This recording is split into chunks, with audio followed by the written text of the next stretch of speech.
Good evening. There we go. For those of you who aren't related to me somehow, who are here, I actually grew up in communities very similar to this, spending my life as a faculty child at several different boarding schools. But I also spent a fair amount of my time in the South, and when you spend time working in North Carolina, you learn the call and response world. So I got very used to doing that and expecting to hear a reply until I had my first presentation in New York City, where I said, "Good afternoon," and no one said a word, and I was like, wow, welcome to the big city. So anyway, I'm very excited to be here, and I want to thank Mary and the Forum Board for having me, and Hotchkiss for hosting me. And I particularly want to thank Mary for her passion and support for this issue. She really has done excellent work bringing this issue to a forefront and encouraging many of you to get involved. What I wanted to talk with you tonight about is a little bit about the history behind the affordable housing movement, how we got here, in a sense, to the situation we're in nationally and where we are today, and then focus at the end a little bit about what about right here in the community that you all live in. So my current employer requires me to give you a little quick presentation of the work I do right now, which is with a national organization called Rebuilding Together that does emergency home repair and community revitalization work in low-income communities across the country. Our work is really a part of a broader effort to both revitalize communities that have been in decline and disinvestment, and do preservation work for communities in high-cost areas to keep folks from being pushed out. We have about 130 affiliates across the country. I've been in this work for about a year, which has been very interesting and exciting to be a part of. But in my previous work, I spent about 14 years doing housing policy and community development policy work at both the state and federal level. And in that work, work two slides here. In that work, I had tried to think of how to help people understand how housing connects to issues that they think more about. And so the first slide I created back in 2004 in a very early version of PowerPoint looks something like this. And it was about housing was kind of the hub of a wheel, and it was interconnected and interdependent on a lot of the issues that we spend more time thinking about or even trying to solve. What you live in and where you live essentially determines where you go to school and the quality of education that your children have access to. The safety and well-being of your home certainly influences your public health. The issues of older adults and whether their ability to age in place or what housing options they have after they no longer can live independently are particularly influenced by housing. Their access to services and supports they need. Persons with disabilities are also extremely influenced by housing, and in fact, one of the challenges for that field is that most of the field that serves persons with disabilities spends a lot of time thinking about services and supports, and yet struggles to figure out how do we find places for folks to live since we have moved past deinstitutionalization. Open space and the environment. A lot of folks who care a lot about preserving open space have sometimes struggled to understand that if we aren't providing enough housing that's affordable to workforces and low to moderate income populations, that housing gets built further and further away from city centers where land is cheap, and that sprawl, in a sense, makes it much more difficult to preserve the open and green space that we value. Transportation may be less of an issue in a community like this, but certainly in most population centers, people's ability to live and afford to live close to where they work or where they need to go for services has huge impacts on transportation. I live in Washington, D.C. right now, which is probably the city that has the worst traffic in the country. I am lucky enough to afford to live in a place where I actually bike to work. But we made a huge trade-off to choose to live in a place that was more expensive so that we would not have to be in that traffic, not a choice that everybody gets to make. And then finally, economic development, and I'll spend more time talking about this at the end, which is really about what's the future of your community, not just now, but where will it be, because communities are always changing. And particularly for a community like this that has a high quality of life, but essentially no middle class, it's a real question that I think housing is at the centerpiece for your discussion. So let me start a little bit with how we got here. So the housing movement really begins with Jane Addams and Hull House work in Chicago. She's really the mother of social work in lots of ways, and a pretty amazing figure, given that the time period that she's launching this work is 1889. So we are in the throes of the end of the Reconstruction period from the Civil War, essentially, and her work was really about the overcrowding in cities, the ability to provide opportunities for women, but doing a lot of work with immigrant communities and essentially focusing on community development as a solution. What was exceptional about her work was, as a college-educated woman in 1889, which was a rarity unto itself, she was able to get control of property, get funding, and create programs that served women and immigrant families on a whole comprehensive set of issues. One of her acolytes was Mary Sienkiewicz. She was a friend of hers and another exceptional woman who grew up in Chestnut Hill, Mass., went to Radcliffe College and Columbia, and actually studied in Berlin, and then started her own movement of a settlement house in New York City.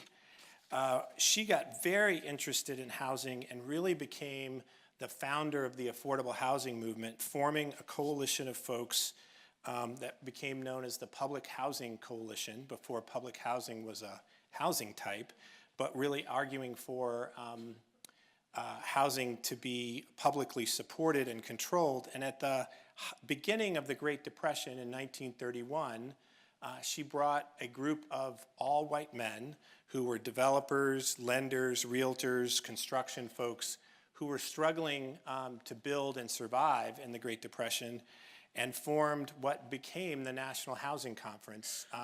It started in New York City with the first investments in housing in 1931, and then they moved on to Washington, D.C., where that organization became the National Housing Conference. That organization I would later head 80 years later, and so I like to think of my career as being connected to both of these women from my pursuit in social work and affordable housing. I think what was amazing was how ahead of their time they were, and how their work had such long-lasting impact. So when you think about where we are in this moment of the 30s, we think about Roosevelt's New Deal, which is one of the first points that sort of calls attention to housing issues. But there was also sort of intense segregation that was both current in the country with the backlash to Reconstruction that had been happening in the late 1800s, but was for the first time one of the signature housing achievements was the Federal Housing Administration. We actually institutionalized segregation in our country. So when you think of discrimination and segregation, you often think of excuse me, did I go in the, I keep moving too slow. We think of signs like this. These were mostly common in the South, in the southern states, around drinking fountains and bathrooms. But there were other signs that maybe don't show up in movies that were much more explicit about the level of discrimination that people were experiencing. I put these up for two reasons. One, to show what was happening, what was legally happening in the country at the time, but I also think they have some relevance in today's discussion about the narrative about how we treat each other and sort of take views towards non-white populations in this country. Both of these were, in a sense, I found on Restaurant Association websites from their history. So What you don't always think of is things that look like this. And I apologize for the blurriness, but this is I'll show you a clearer one in a second, but these are redlining maps that were instituted by the Federal Housing Administration in 1930s, where banks and the government got together and drew lines to decide where they were going to allow banks to invest and where those loans would be publicly secured and backed and where they would not. And in each case of the maps I'm going to show you, those darker colors are where African American and communities of color were located, and those were considered off limits in the sense that you could lend there, but you'd have no financial support to do so. So even we would assume cities in the South, Selma, Alabama, Atlanta, the sort of places where the civil rights movement was famously taking place. But these were happening in cities all over the country in the 30s, 40s, and 50s. And they're encapsulated in this book by Richard Rothstein called The Color of Law.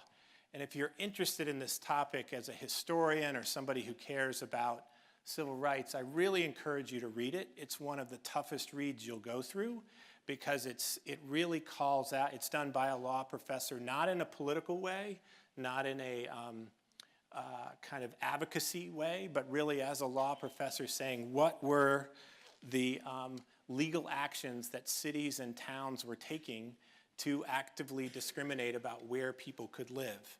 And it's, I think, a part of our history we try to forget about. But when you look at where we are today and where areas of concentrated poverty are and the situation with unequal wealth by race, it's rooted in this very formalized and very systemic just levels of discrimination. So this is Denver, Colorado. Again, places that you wouldn't necessarily think of, but clearly delineated where investment would occur. And what's amazing is when you go to these cities today, you know where you will find the African American communities in these cities. This is the progressive city of Seattle, which, again, I apologize for the blurriness, but clearly did the same thing. And this is a city closer to home of Hartford, Connecticut. Now, I mentioned my father taught at boarding school. He taught at Loomis Chaffee, not far from Hartford. And I went to school there as well. And you can see the green is where West Hartford is. So it's no secret that the kids I went to school with, more of them came from West Hartford than from that red and yellow areas down near the center of the city. What I think is also exceptional about this map is that it's not referred to as a map in a lending sense. Its title is a residential security map. So it was basically saying this is where it's safe to lend. And the first grade, or the highest amount of safety, was determined to be where the green areas were. The fourth grade was the dark red and maroon levels. So those were the most unsafe. And again, this is kind of a hidden part of our history. We're much more comfortable with the ideas of the colored drinking fountains that came down in the Civil Rights Act passage that ended formal discrimination. But these land use maps persisted well past that kind of legislation. And it took until the CRA, Community Reinvestment Act in 1977, for these land use maps to be formally confronted and made illegal. So think about that period of American history and how much wealth was created through programs like the GI Bill coming out of World War II, when the vast majority of white Americans became homeowners for the first time, and we moved from a nation of renters to a nation of homeowners. How different that was for communities of color, and how we think about some of the social issues and wealth creation issues of today were legislated into that period. So a little bit about these 2 points in history where we really looked at housing. So we created a lot of important housing investments in the 30s that I mentioned, but again, on a very segregated access basis. Public housing was created as housing for white folks, particularly after the war, when we had a shortage of housing units for soldiers coming back. And that housing was actually set up to be mixed income. So it had the design was that people of different income levels would work there and live there, and they would be able to, their mix of incomes would support a variety of different rents, and that would support the operation of the building.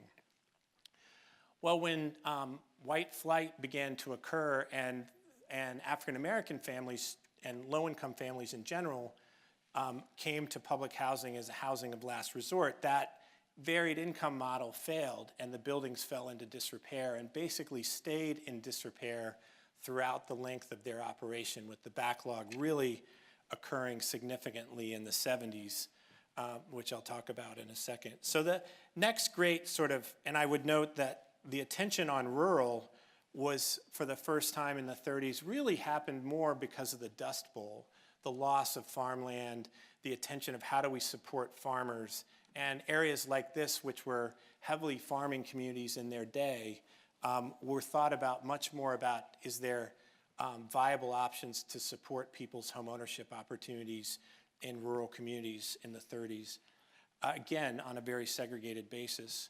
So later in the 60s, we had a kind of revisiting of poverty and housing issues under the Kennedy and Johnson's Great Society programs. And I mentioned the Fair Housing Act was passed in '68, which was the first time that we really began to deal with access to lending. Still heavily challenged to be enforced. Public housing had a very different role in that period, very well intentioned, but ended up, was essentially built to keep folks in rather than to have them connected to their community. So a lot of the design that you saw in that period was very concentrated but very inward looking, and created a lot of concentrated poverty issues. And it led to the creation of the HUD and the Housing and Urban Development Program. So where are we today? And I have this, and again, I hope this map would be a little clearer, but you can see Litchfield County is up where in the top left. This map shows Connecticut towns with that have more than 10% of their housing that's affordable to folks at below area median income.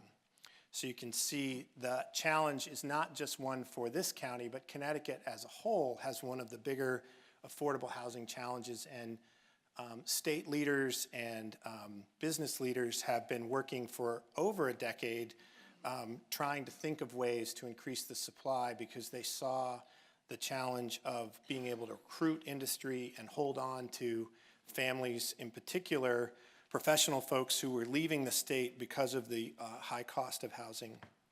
We have a limited number of programs right now. There's really only one national rental program that I talked with Mary's group about, the low-income housing tax credit that produces affordable multifamily units, generally on a higher scale. So you would see like at a minimum of like 24 units for a development in a rural area, and typically 50 to 100 in an urban area, but not enough production. We do like 2 million units of that a year, and the shortage is, or 2,000 units a year, and the shortage is in the hundreds of thousands. We do have some limited home ownership guarantee programs, but the challenges that we're seeing right now across the country are really related to access to land and land costs, especially in desirable areas with high quality of life, and that includes communities like this. In urban areas, the debate is around the ability to build at greater density and create more flexible uses, and I'll talk a little bit about that in this urban-rural area. So often people get locked into, we want only single-family housing, we want only this level of density because that's what we know. And then we say, but we also know we have an affordability problem. We don't have enough supply. No one's building new housing. Why is that? And that's, I think we have directly recreated our problem there. So when we think about shifting to Salisbury, or the Salisbury Lakeville area, or the region around us that includes several communities, I think the most important place to start is to think about how we are stewards for both the now and the future. You are all stewards of your community, And communities are never static. You're always declining or increasing in some way.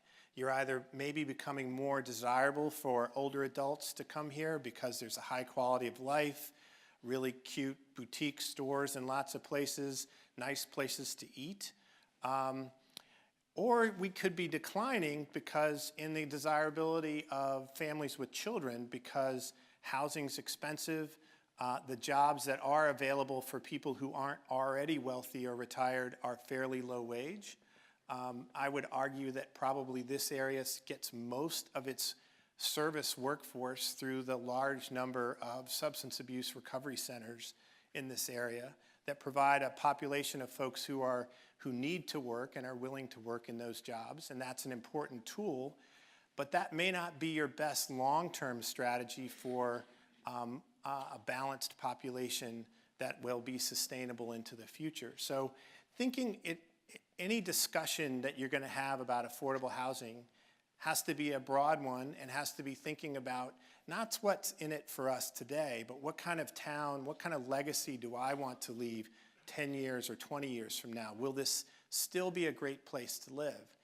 And you can look at communities that became early retirement communities like Florida to see what can happen when communities become, in a sense, obsessed with protecting what they have now.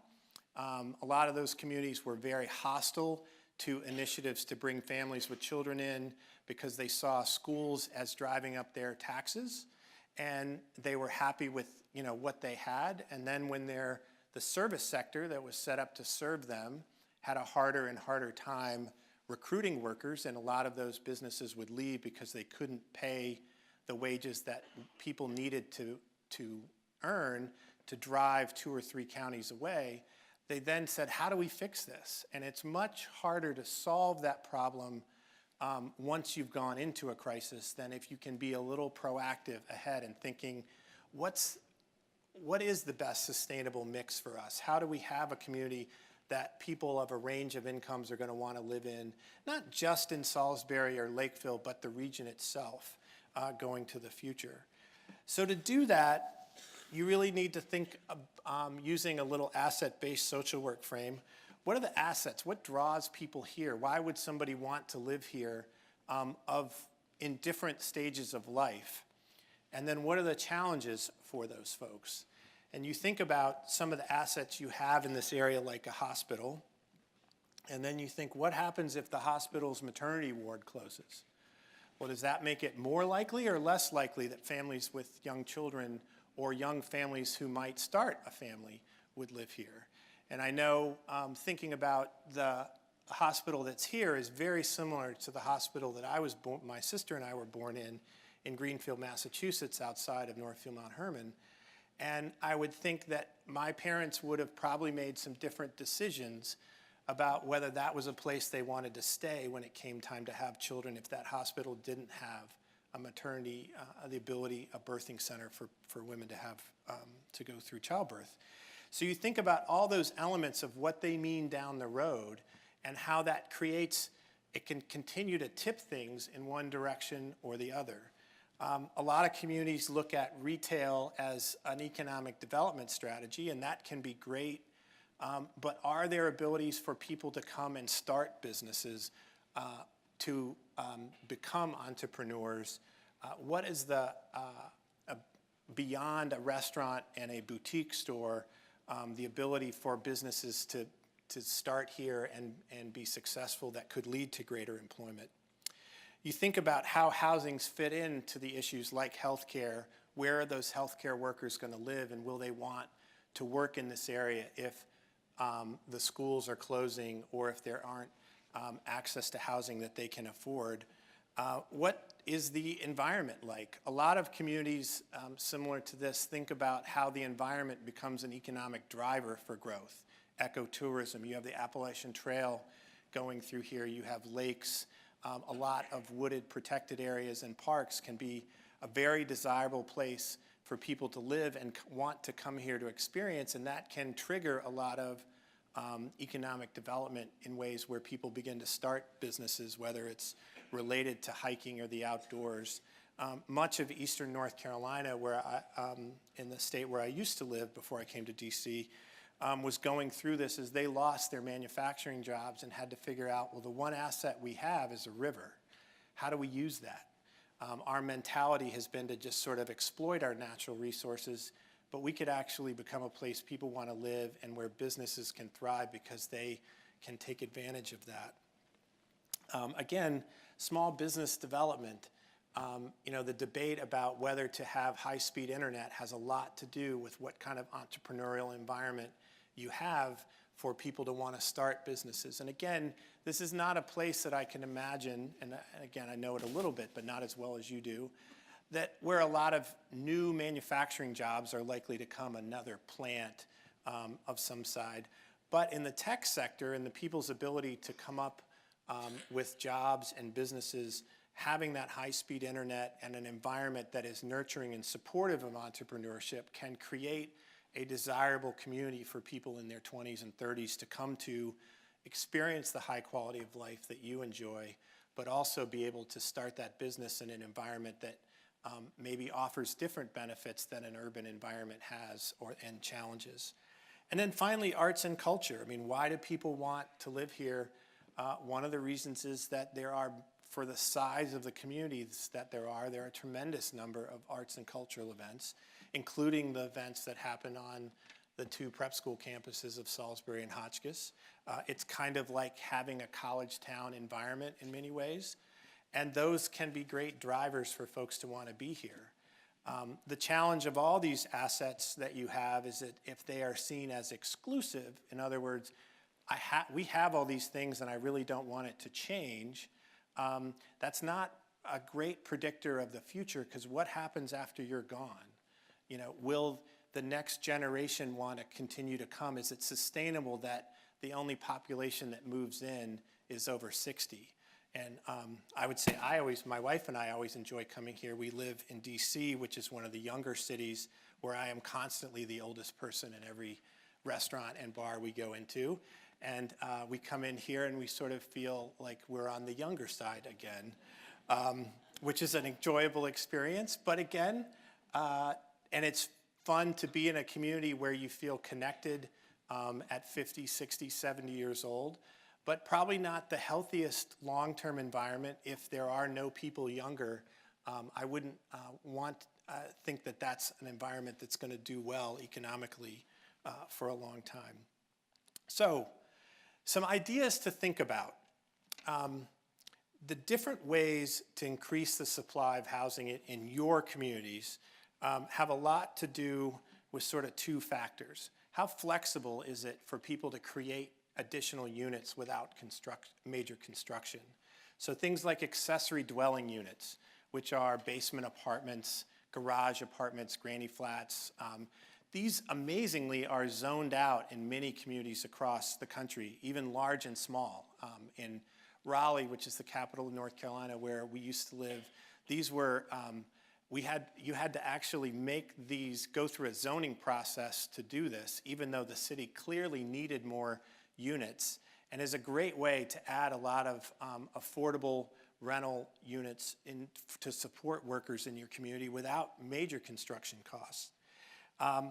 Focusing on any and all publicly controlled land and how you utilize that to solve housing is vital. Land's the most expensive and the most difficult to access at an affordable level for developers to build housing. So usually the public land is the piece that you can do the most work with. How can you put out a proposal and ask developers, here's what we want. We either are looking for more homeownership opportunities or more affordable rental opportunities. I would advocate in particular for you all to think about how you do affordable homeownership for the long term. Community land trusts are ways in which the land is owned by a nonprofit and the owner owns the house. And so your ownership, if I own that house, appreciates over time, and when I sell, I will get some equity for that. But my equity will be less than if I owned the land as a whole. But the return on it for the community is that that housing stock essentially is rising in value as incomes rise and inflation, but it stays affordable for the next generation. Many communities have gone to this strategy because they saw their initial investment in the college town of Chapel Hill, where I went to college. They built about 80 affordable homes over a 10-year period, and all of those were lost after the owner sold, because the desirability of that community was so high that even though it started out as a lower price point and the homes weren't very big, after 7 or 8 years, people were willing to pay $300,000 for that house, and then it was $500,000, and then it was $700,000. And so they realized, if we want to have a supply of homes that can, where our medium income workforce can live, we need to make them permanently affordable. And so now every affordable unit that's built in that county is in a community land trust, and it can be scattered throughout the community. And every new development is required to put a percentage of their units in the land trust to ensure that there's some supply going forward in the long run. I think one of the things that's important is to think regionally. I know New England is especially parochial, but all of us, in a sense, if you think about Litchfield as a county, there's a very similar sense of interconnectedness of what happens in one place influences the other, and how we think about the housing needs of that, of the region, what our current housing stock looks like, what are the incomes, who's growing, who's declining, are schools growing and declining, where are the demographics trended, and what's happening with employment. Are people having difficulty finding workers, and what parts of the county are they struggling to have difficulty? That conversation needs to be comprehensive, because political will is central to the success of trying to solve these issues. You need a group of well-intentioned, well-meaning folks to push the issue, but unless the larger public is involved and people can kind of see what's in it for them, it's very difficult to move the needle far. And that's no different if you're in Salisbury, Connecticut, or if you're in Hartford, Connecticut, or if you're in New York City.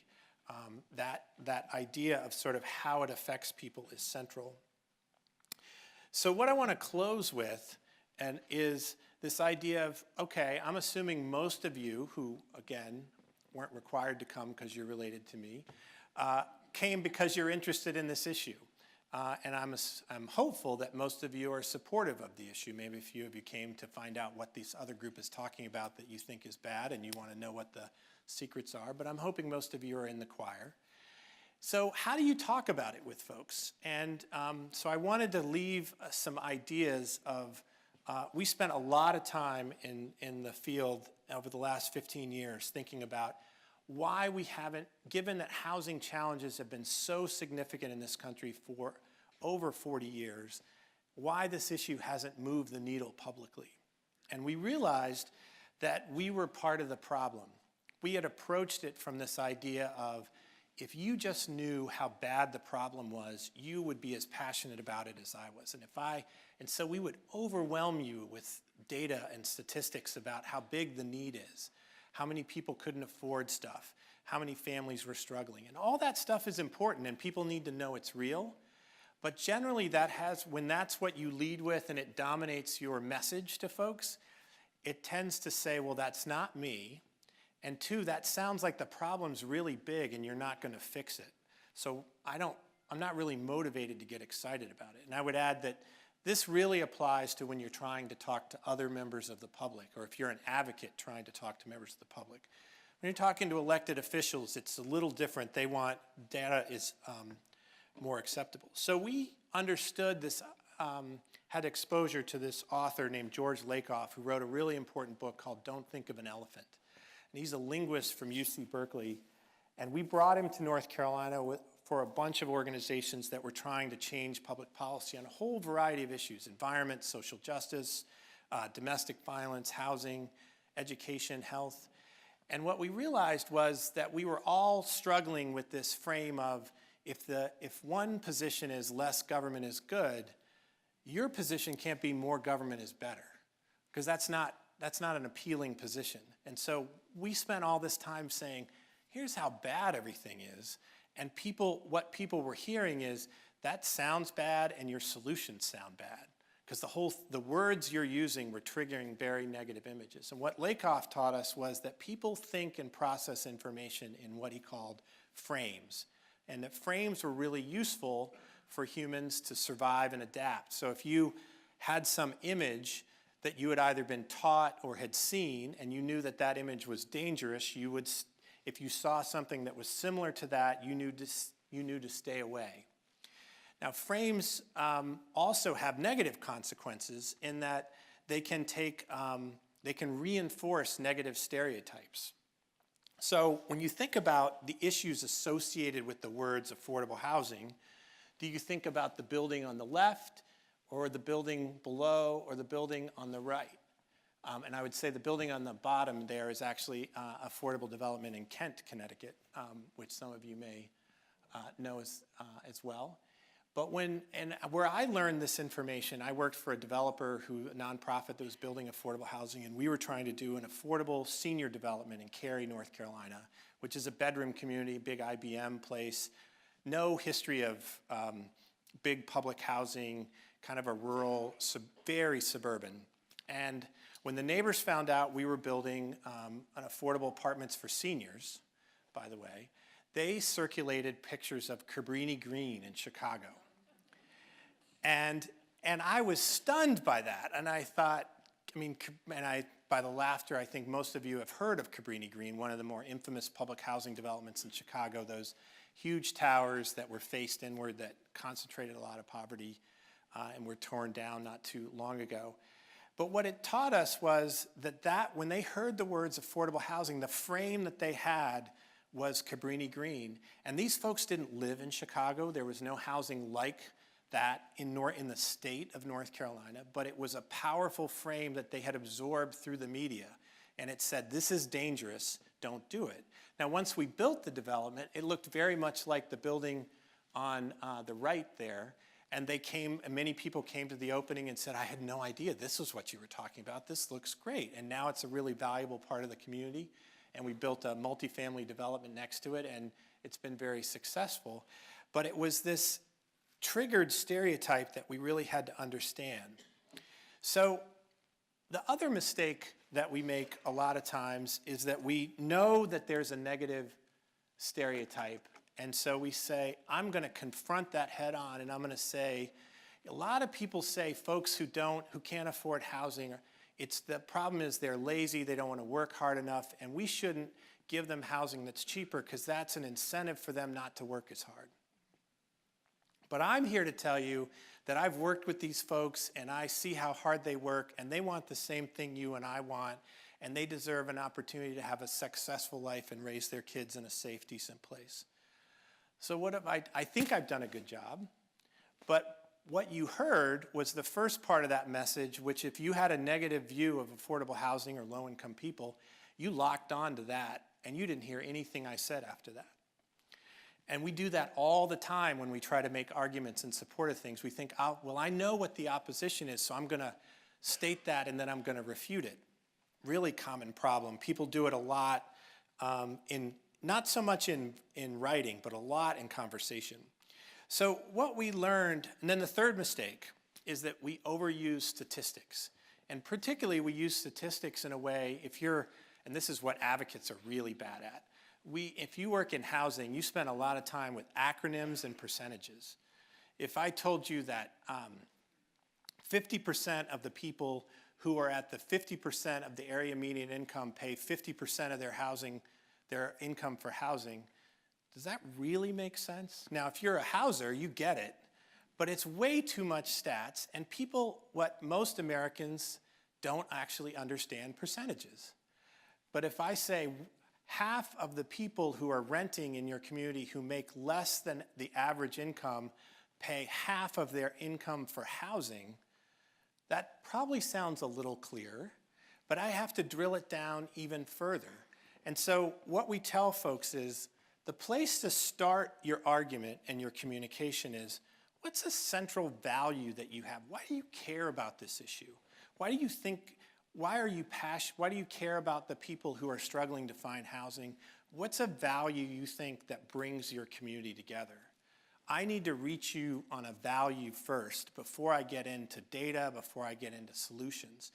And politically, what we learned was the Republicans were much better at this than Democrats were. And so we spent a lot of times learning, like, how were Republicans making really successful arguments about issues? And they were leading with values. And they were connecting with audiences. And Democrats are really good at coming up with a long list of things that needed to get done to be fixed. We need to do this 10-point, I got a 19-point plan to fix this, the economy, or fix the environment, versus like, I really believe that you're working incredibly hard and we value that, and I'm gonna figure out a way to make sure that your hard work pays off for you. Or we think the opportunity to be successful is the most important thing that makes this country great. And so we realized that we needed to make values like opportunity or fairness or the concept of interconnectedness, like understanding it takes a village, or we're a community and we're all in this together, and how what we do affects each other. That needs to be part of that opening message. And I think some of the things that Mary did that I saw a couple years ago were really excellent at that. It was featuring people who worked in the community in jobs that were valuable, that we all knew we needed. And these were real folks with real lives, and we could see how we were connected together. And so it really started there, and then it's much easier to talk about why you should care about whether there's enough housing for them or housing they can afford, or whether they can live in the community where you work, because you want those folks there. Then you can think about 1 or 2 data points to support your issue, and 1 or 2 solutions that can be implemented. Not an 8-point plan, not a 9-point plan, but it can help support this zoning change that allow people to build housing that can be more affordable in this particular part of town, or the ability to have accessory dwelling units so that people can modify their homes to take on a renter or 2. Or that we want to set up a community land trust to create long-term affordability, and it can be scattered throughout the region, but it's going to be the thing that makes sure that the investments we make today will still be here tomorrow and for the next generation.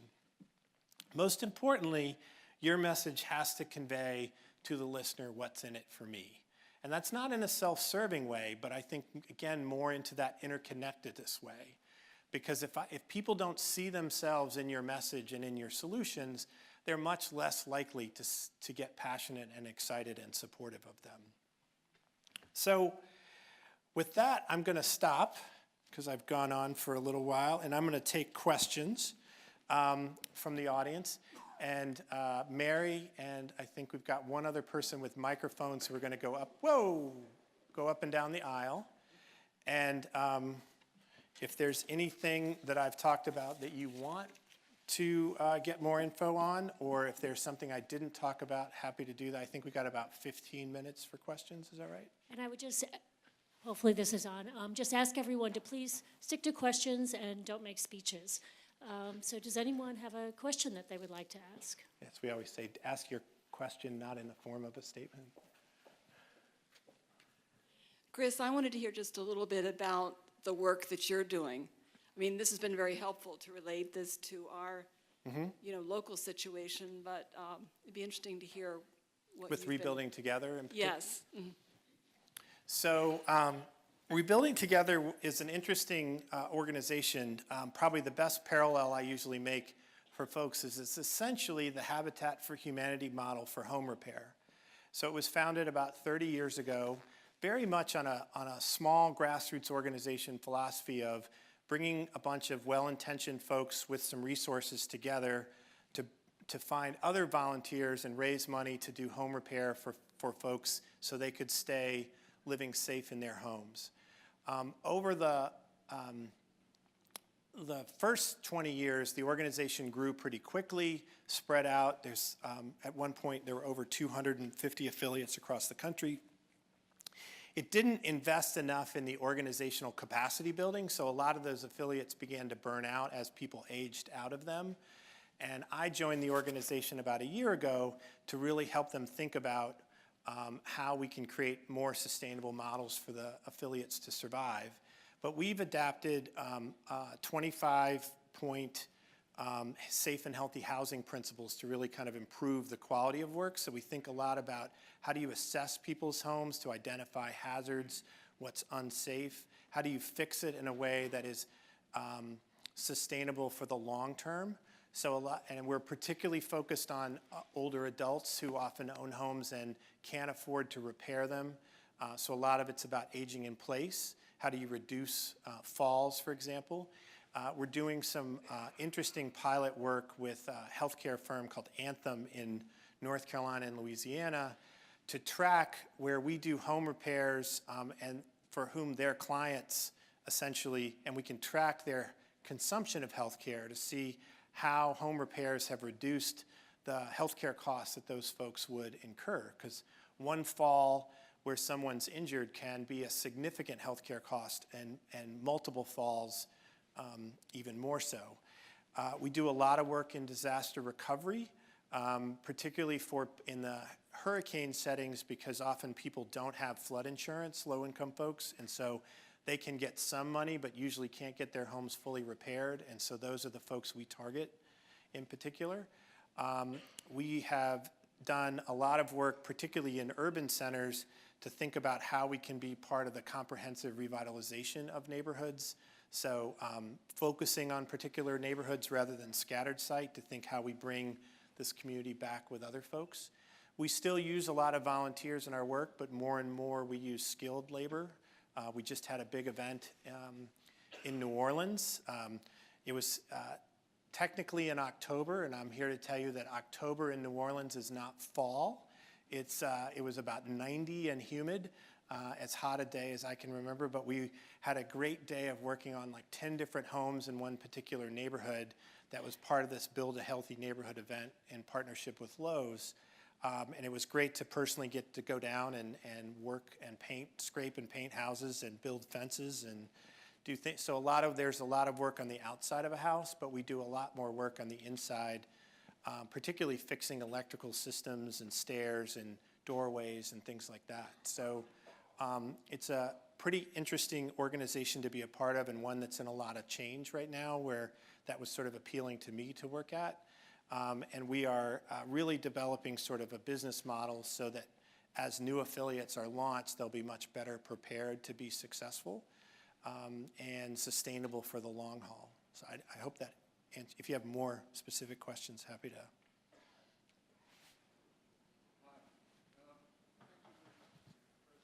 He's got the mic right behind you. I spent some time in Sausalito with a friend, and you know, it's a beautiful part of the world, and it's got wonderful waterfront, and there were thousands and thousands of leaky old boats that were either sinking or had sunk or were on the verge of it. And there became a homesteading movement, a big one. And they rehabbed these things and put them back to where they were habitable and they could get a C of O, and people wanted to live there.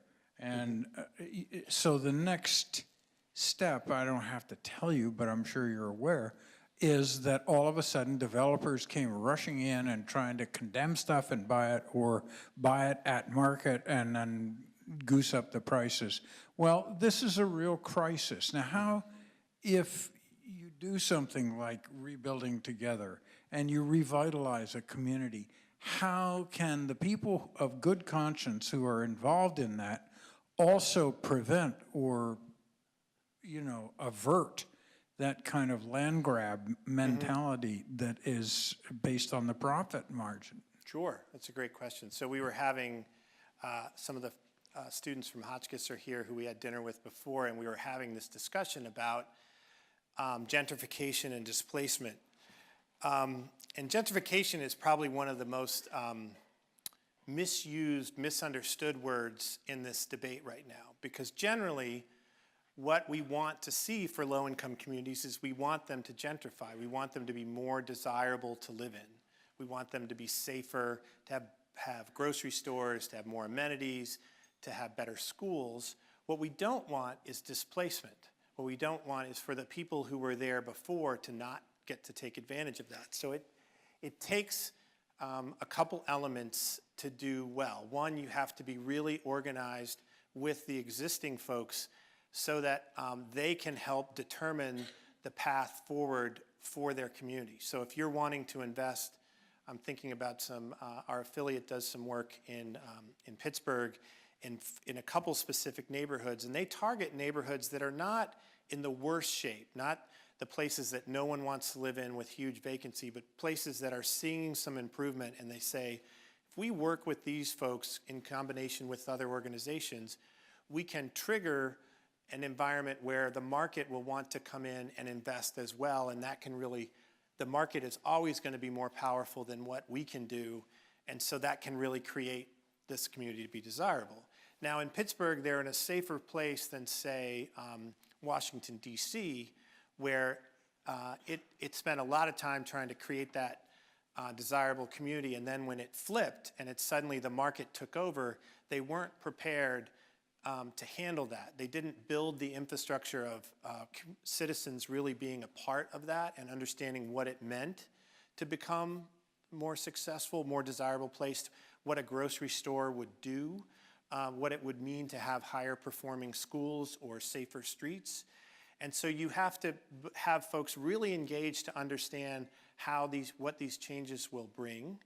And then how do you want to preserve the affordability that's there? Either the existing homes, in this case, the homes that already people have, and so that's where a lot of land trust conversations come in. If you want these homes to stay affordable for the long run, you need folks to think about that. I did some work in graduate school in a lot of the places I worked in North Carolina were fascinating because they were African-American communities that had been founded by freed slaves. So they went all the way back to 1865. And these had been, again, they were segregated. They didn't have paved streets at first, and they were really locked out of the towns and communities. They're often in the river bottom land that would flood. But as they eventually became, if they buffered a community that would grow into them, they would face this gentrification pressure.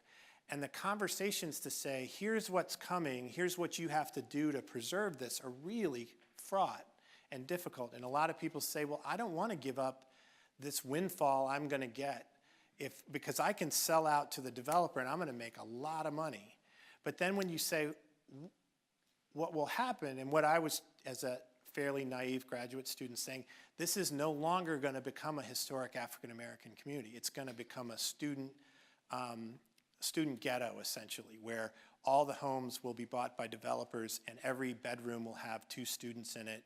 And once you get enough of those, then no homeowner wants to live next to 6 college students, and everybody sells. And even the ministers of the church were like, no, this sounds like you're trying to take something from us. And eventually it flipped. And it was very sad. The community has to really understand and engage in places where race is involved and the history of racism. It can be very difficult to do. But what we see happen is when communities can engage in that planning and you can think about tools to prevent displacement, which usually includes some new affordable investment, you can protect them from having that. But it's hard because it takes a very proactive conversation and a very real community organizing kind of conversation. People have to see themselves in it and understand that legacy that they want to be a part of. Do you want your kids to be able to live here or not? Is a conversation. And Portland, for example, has had they've had such rapid gentrification, and everyone has been bemoaning it. But then when I would go to meetings there and talk to folks, I'd say, well, you know what you have to do. You've got to think about how you're going to give something up to make sure this stays affordable going forward. And everybody's like, no, not that. Like, I don't want anything to change. And I was like, the market is coming, and you can't stop it. And so the only thing you can do is figure out what can you control to make sure your community is going to change anyway, but do you want to be able to be a part of it, or are you just going to cash out and go somewhere else? And so that's the conversations that particularly in our high-cost cities where our affiliates work, the Bay Area, affiliates all up and down the peninsula, Seattle, Portland, for example. That's really the focus of their work, is all about preservation. Very different for the affiliates in Pittsburgh or Cleveland or places like that, where they're trying to get people to want to come to those communities and invest in these empty houses, essentially. And so we're trying to fix up a homeowner's house, hoping that the person's going to take that empty lot or that empty home next to them and want to buy it. So it's very different. I know it's a really long answer to your question, but it is a really important issue. And it's something that, you think about. We were talking at dinner, growing up in Connecticut, I could have never imagined that New Haven, Connecticut would be the most gentrified city in Connecticut. It just wasn't. When you went there, you thought about great pizza and how do I not get robbed? And Yale was trying to figure out how do we recruit students who only want to be inside the walls. And Duke University in Durham, North Carolina, had the same problem. And now it's who can afford to live in New Haven? It's the coolest, hippest place in Connecticut. And that's great for a lot of folks, but you talk to the people who work in all those service sector jobs who can't afford to stay there, they're pretty upset and they're frustrated that more wasn't done to help them stay a part of it. Sorry, I get wound up on that stuff and then talk too long.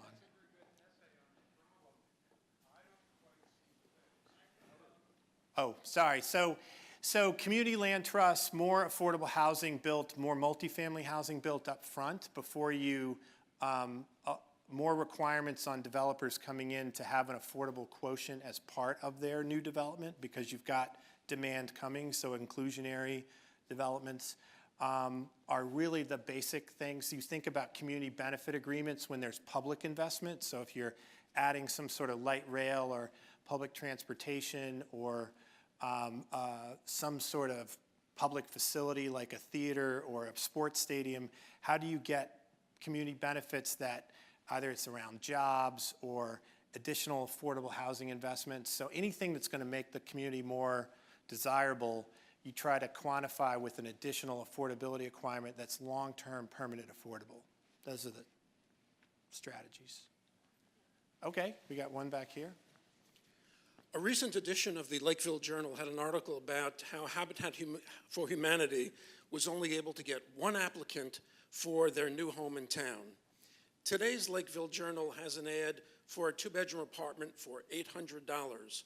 My question is the problem really the lack of housing, or is the problem really the lack of government subsidies for people who are trying to afford quality housing, such as Section 8? Good point. So, great question. So, the one thing I will claim, I certainly am not going to, and I didn't want to position myself as the housing expert for Lakeville, Salisbury. But generally, the problem is both. It's a supply dynamic. So if you have more units, there are going to be generally more affordable. But you've got, as I said, 50% of the people who rent at below median income, so below the average income are spending more than half their income on rent. And that's not a very sustainable strategy. That includes people with disabilities, seniors on fixed incomes, populations that are extremely low income and vulnerable. The ability to have housing vouchers, which help pay the difference between what someone can afford and what a landlord needs to operate the unit, are the essential solution to people having access to rental housing that exists in communities. And we have not funded that program adequately enough so that only 1 out of 4 people who qualify for it are able to access it. It's not an entitlement program. There was a lot of debate when it was created whether it would be an entitlement program or not, and that was a political compromise. But that is an essential shortage that does create that inability for people to access the housing that's there. Some states have created their own voucher programs to do that supplementally. Both New York City and Massachusetts have additional subsidy programs, for example. But it's also a challenge of, I think, for your community is this a place where a family with kids is going to want to buy because the schools are good, and there are jobs that for them here that pay them enough to pay a mortgage. And are the people who are working here, do they make enough to afford even a Habitat for Humanity? Some people may not know that you actually pay a mortgage on a Habitat house. They are not free. And so they're often subsidized greatly by the free labor, but people are still taking on a mortgage. And I think both of those solutions, the ability to add more supply at affordable levels and the subsidies to support people, are both part of it. And the third is the most challenging, which is people generally need to make more money at jobs that we need. And that's a much harder solution to have. And we could have a whole nother discussion about that, but that is one of the challenges. This country has seen our housing costs increase dramatically, and I actually had some charts, but I decided not to put them in, which show over the last 40 years, our housing costs have sort of increased on like a 45-degree angle, but our income has largely stayed stagnant with inflation for median income, and that creates this exacerbation, and those solutions aren't easy. Gosh, you guys have lots of questions. As I look around this audience, I don't see too many young people. Anyway. Other than me, right? Yeah, right. First question I have, is there any role for a real estate tax to provide money for affordable housing? The second thing is, what is your take on 401B in Massachusetts, Connecticut, and the pressure it places on towns? The 40B? Is that 40B? So I'll start with the latter. So, and again, I won't claim to be an expert on 40B. I think for those who don't know, it's essentially the fair share law that towns are required to be providing a share of housing that's affordable to the folks who live there and that median income level. And if they don't, they sort of face penalties, or I guess it's development restrictions and things like that. And there was a point, I guess 2 or maybe 4 or 5 years ago, where there was an effort to roll that back, and it was soundly defeated. And it was a great opportunity to have a public conversation about why we need affordable housing in our communities, which was interesting because people did defeat it pretty handily. But the challenge that we talked about a minute ago, which is having enough subsidy to do it or enough incentive to push developers to do it, is still not being fully met. So I think that, the challenge is the same in that communities are like, yeah, we need more affordable housing, it just should go somewhere else. And that feeling of that frame that people have that it will bring down their property values or that it will be less desirable is still really powerful. And I could give you we could do a 2-day class on the number of studies that have been done about the impact of affordable housing on property values to show you that not one of them is shown a negative impact. It's either had no impact or increased property values, but people still have strong emotional responses to it. I think it's generally a good frame, and it begins a conversation about what to do, but it doesn't solve the problem. But I think it does push people to understand, if we're gonna have growth and development in our communities, how do we make sure that some of it's affordable?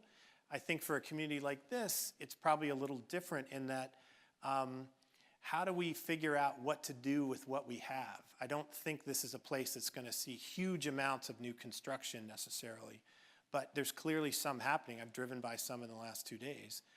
But how do we figure out with the land we have, what kind of development do we want to push or incentivize to occur?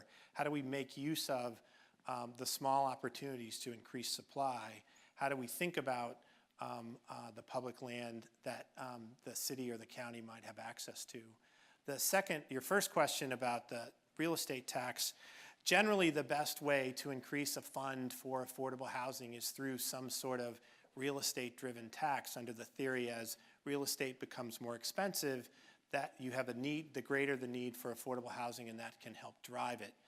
The challenge is that generally the real estate industry pushes against that strongly because they see it as raising the cost of their product. That's a political debate, but generally the states, Florida, for example, has done the most with that, and it's been successful because every county gets some of that fund. It's over $400 million, and it's been successful, but even there, they still are challenged to find enough supply for their demand. Are we running out of time? Okay. I'll be available for more questions. Just an update on that Habitat for Humanity article. This is why we love the Lakeville Journal. We had 15 inquiries about our next house, and we have 5 completed applications. So the need and the people are there. We just have to make sure that they know we're there. Thanks. That's a great story. Thank you for that. So, Well, thank you very much. We really appreciate you coming and speaking with us.